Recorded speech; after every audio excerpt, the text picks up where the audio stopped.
Menariknya kalau kita lihat dari hadis yang disampaikan oleh Rasulullah itu, ada suatu pengharapan di mana Rasulullah secara umum menyampaikan barang siapa. Ini mencakup lafaz umum. Lafaz umum itu apa? Mencakup semua jenis orang yang berakal. Lil aqil, orang berakal. Kita manusia ini laki-laki ataupun perempuan yang hidup semasa Rasulullah atau pada masa kita sekarang, begitu juga selanjutnya.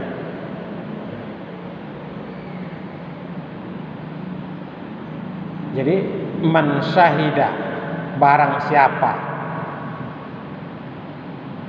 siapa itu baik yang hidup di masa Nabi maupun sesudah masa Nabi, termasuk termasuk kita ini. Syahida, bersaksi. Syahadat itu sebagai rukun Islam yang pertama, mengucapkan 2 kalimat syahadat. Jadi bersyahadat diucapkan di hadapan saksi dari kalangan kaum muslimin, tahu bahwa kita ini sudah bersaksi, sehingga dengan demikian muslim yang lain pun sudah menyadari bahwa si fulan ini sekarang sudah menjadi saudara kita, itu syahadat. Jadi pentingnya syahadat itu disaksikan oleh sesama muslim, sebab akhun, persaudaraan di dalam Islam itu ada akhun persaudaraan ukhuwah, persaudaraan yang disebabkan hubungan nasab, itu akhun.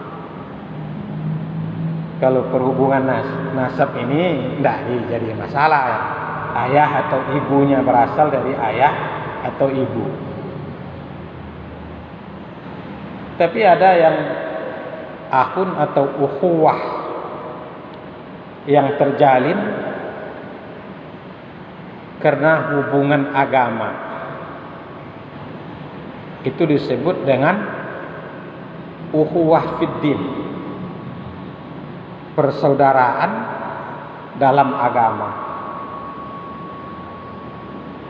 Walaupun seseorang itu tidak terikat dalam hubungan nasab, hubungan keturunan. Seorang lahir di negeri Cina, yang seorang lagi di Amerika Serikat, seorang di Afrika. Sesuai dengan ras, ya, warna kulit berbeda. Soal warna kulit ini tidak ada seorang manusia pun otoritas manusia, ya. Tapi itu pemberian dari Allah. Yang satu orang kulit putih, sebenarnya putih kemerahan ya. Yang satu kulit kuning bermata sipit, putih kemerahan berhidung mancung. Yang seorang lagi berkulit hitam, hidungnya pesek. Ada hubungan nasabnya di situ? Ya kalau dikaji-kaji asal usulnya ya ada kepada Nabi Adam kan. Nah, tapi dalam perjalanan selanjutnya tidak diikat hubungan nasab. Tapi mereka itu sudah bersaksi. Yang satu tahu ini saudara saya ini sudah seagama. Maka dengan adanya syahadat, kesaksian seperti itu, terjalin lah yang disebut dengan ukhuwah fiddin, persaudaraan dalam agama. Jadi syahadat itu perlu disaksikan. Saya kan sudah syahadat, ya untuk kepada siapa disaksikan, ya kepada alam saja. Ya, tapi mesti juga lah tahu hendaknya sesama muslim yang lain, sebab ini menyangkut persaudaraan. Kalau sudah ada persaudaraannya, ada hak dan kewajibannya. Apa hak sesama muslim itu? Kan disebut bila sakit dikunjungi, kalau dia ucapkan salam kita balas, kalau ada kematian kita selenggarakan jenazahnya, dan seterusnya. Tentu itu yang dalam bagi kita. Jadi bersaksi secara zahir sudah menyatakan bahwa la ilaha illallah, tidak ada Tuhan yang berhak disembah dengan sebenarnya melainkan Allah. Wahdahu la syarika lahu, satu-satunya, tidak ada sekutu bagi Allah itu. Artinya bersyahadat bahwa Allah itu adalah esa, tidak punya sekutu apapun. Wa anna Muhammadan abduhu wa rasuluh, dan bahwa Muhammad itu adalah hambanya, hamba Allah dan Rasul Allah. Itu yang pertama di sini, bersyahadat. Kalimah syahadat yang ringkasannya asyhadu an la ilaha illallah wa asyhadu anna Muhammadar Rasulullah. Kalau lafaz ini kan disebut abduhu wa rasuluh. Intisarinya syahadat. Kemudian dilanjutkan oleh Rasulullah, wa anna Isa abdullahi, dan bahwa Isa itu adalah hamba Allah dan Rasulnya.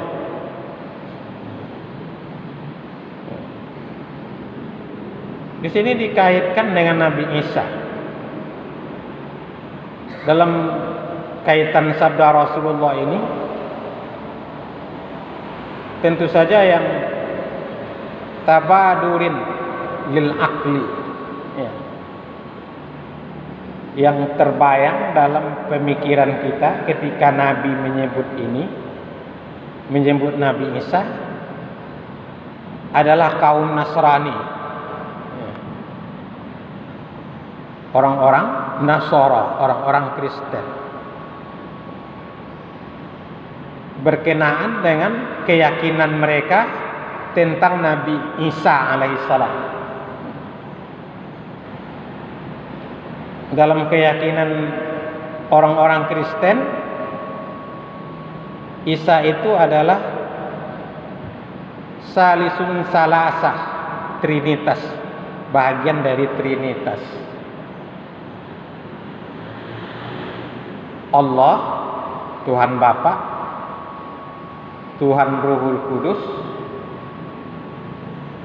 Tuhan Anak, Isa Al-Masih.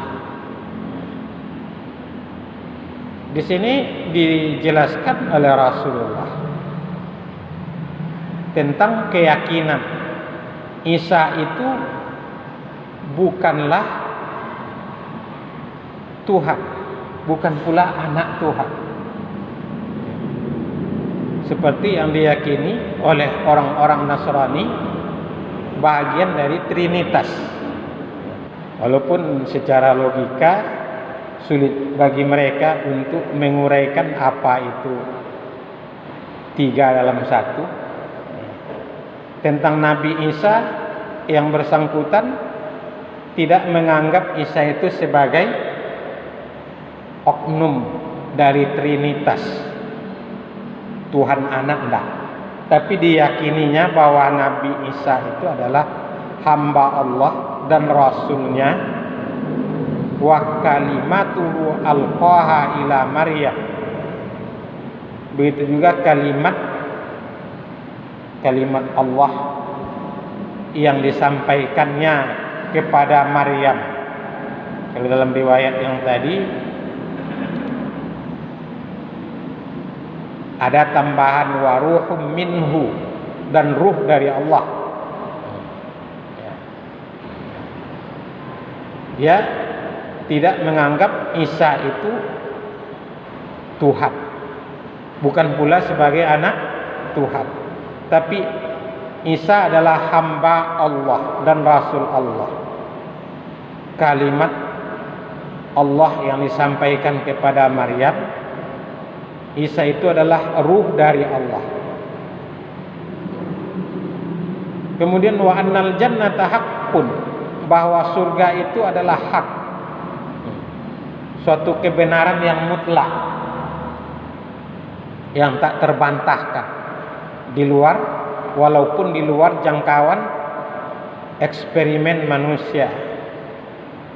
Surga di luar yang mungkin dijangkau oleh akal pikiran manusia. Begitu juga dengan wan nar haqqun, dijamin di sini oleh Rasulullah, adkhalahu Allahul jannata makana minal amali, niscaya Allah akan memasukkan dia ke dalam surga menurut amalnya yang ada itu.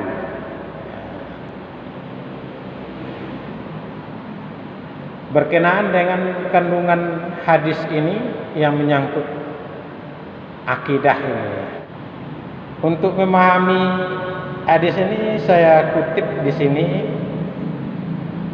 penjelasan yang disampaikan di dalam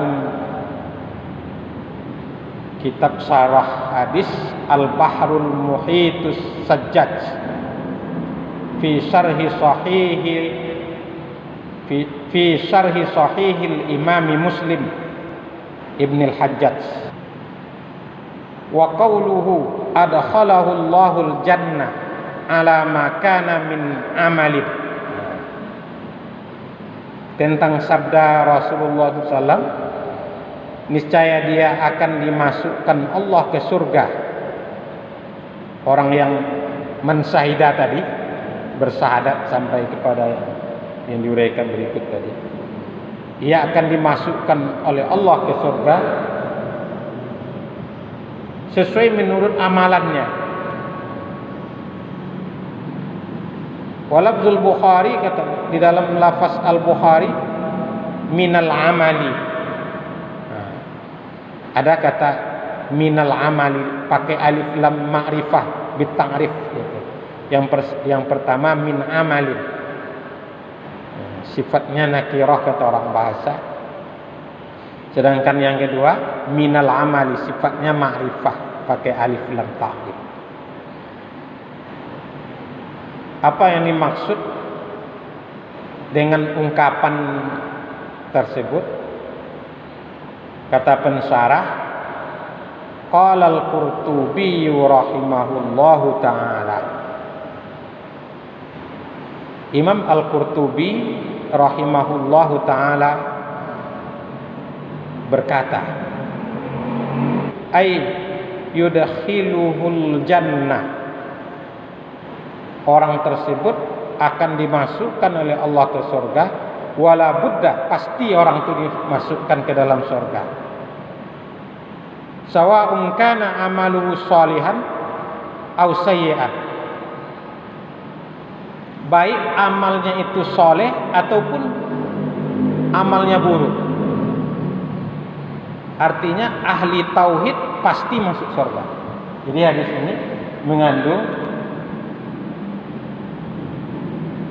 pelajaran yang menegaskan bahwa ahli tauhid itu pasti masuk surga.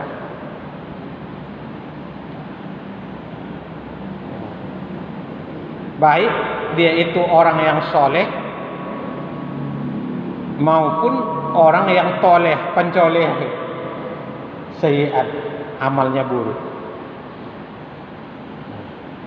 Saya baca nanti, kan Saya komentari nanti. Wadzalika bi ayyaghfira lahu si'a bisababi hadzihil aqwal. Yang demikian bahwa Allah ampuni kejahatannya. Masuk surga Allah ampunkan kejahatannya. Bisa babi hazil aqwal, disebabkan ungkapan ini, ungkapan dalam hadis ini, jaminan. Au yurbiya sawabaha, atau Allah lipat gandakan pahalanya. Ala zalikal amalis sid, amal baik dilipat gandakan oleh Allah dibandingkan dengan amal buruknya.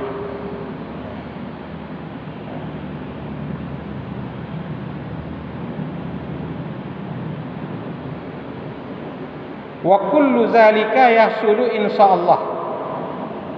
Semua itu insyaallah akan tercapai liman mata ala tilkal aqwal, bagi orang yang di atas ucapan yang demikian, meyakini yang demikian. Apa itu? Bersyahadat, ahli tauhid, yang meyakini Nabi Isa bukan, meyakini Allah itu Esa, meyakini Muhammad itu hamba dan rasul Allah, meyakini Isa adalah hamba dan rasul Allah. Kalimatnya disampaikan kepada Maryam, Isa itu roh dari ciptaan Allah. Jadi Isa bukan anak Allah. Meyakini bahwa surga itu hak, benar, neraka itu benar. Jadi insya Allah orang yang mati atas ungkapan yang demikian masuk surga. Imma ma'as salamatil mutlaqa, baik dengan keselamatan secara mutlak, wa imma ba'dal mu'akhadzah bil kaba'iri ala ma qarrarnahu anifa, atau sesudah diberi ganjaran terhadap dosa-dosa besar yang dia lakukan, seperti yang kita sebutkan kata yang tadi. Yang jelas di sini seluruh ahli tauhid pasti masuk ke dalam surga hadis ini.